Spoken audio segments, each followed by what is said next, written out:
it, you don't change it. No. Fergie did. No.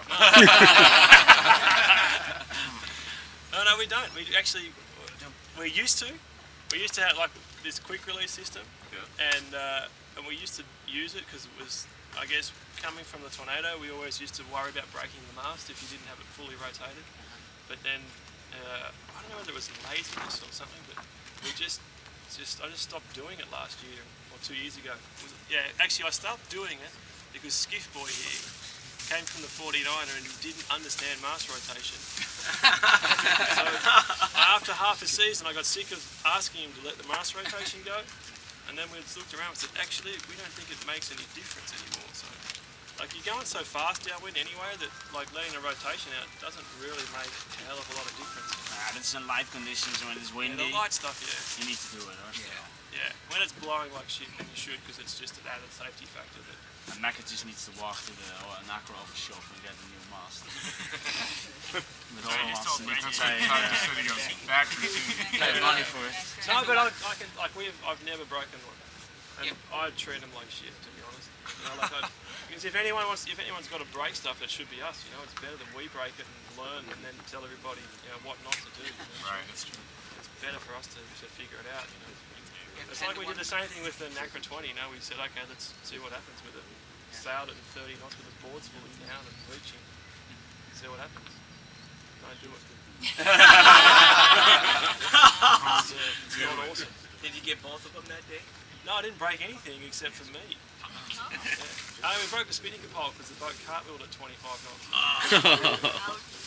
From a great height, like it actually launched out of the water and was completely in the air, and then we weren't on the boat anymore, we were like 15 feet to windward of it. And then it sort of danced on the top of the foils for about 10 seconds, and you're watching it happen going, oof. And then it just tripped over itself and went like this big barrel roll. But by that stage I was actually in front of the boat, like on the trapeze, looking at it coming. What hit you? Nothing. I actually fended the mast off as it came down. But I was at the Spinnaker halyard point. On the mast? Yeah, so that came down, the Spinnaker halyard point was like here, and I touched it as it went past me. Nice. But by then the Spinnaker pole was under the boat. Did you touch your alcohol at all? No. Do you wear a mouth guard and a helmet on a day like I actually said, this boat needs to come with a warning. Yeah, it's full on. It's really cool, but you've got to pay attention. So we sort of have a standard upwind power setting, which is sort of in between the side stay and the front of the board. It's like our max power setup. And then after that, like as soon as you're cunning it on and two on the wire, and it's, you know, we pretty quickly come to somewhere in the back half of the board case where it's aiming at. And then the maximum windy setting is basically pointing at the back beam. And then that's sort of, after that, you go home.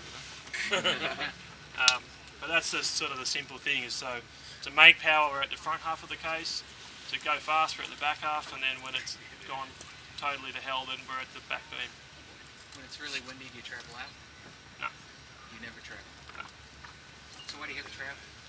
It's for the start. Oh, okay.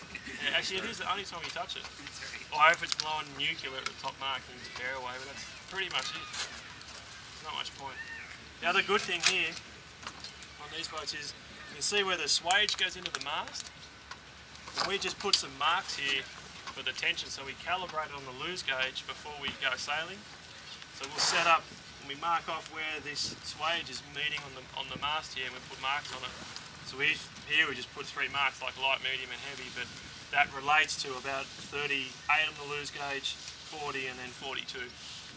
And then on the water we can adjust it between them and we know where we're at. We don't get lost with our adjustments. And sometimes, you know, we just put some tiny little scratches here so that we can see it. But you know, you can even put a sticker there and write on it what it is. But it's pretty self-explanatory with 3 marks on it, and you know what they were originally, then you know what you're doing. You never go looser than 38? Yeah, but only if you know that it's going to be so light that you're not going to be sheeting on hard. Because as soon as you start sheeting on hard and then the mast is too soft, then it just turns to spaghetti and you lose all the shape out of it and it all gets ugly. So we just keep it at 38, it's pretty much our base setting.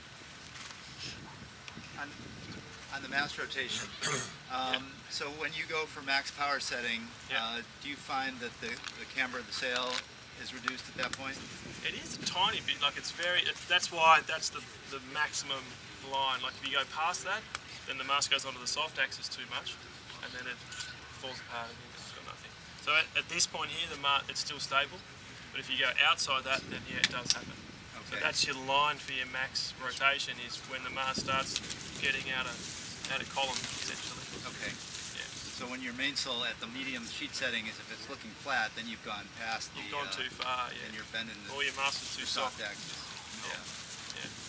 But yeah, a lot of the time, you know, if you might be at the right rotation for the flow, but the mast is too soft, so then it flattens out because of the mast being too soft. So then you go, oh, okay, now I have to derotate to get the shape back in the sail, but it hasn't got the best flow.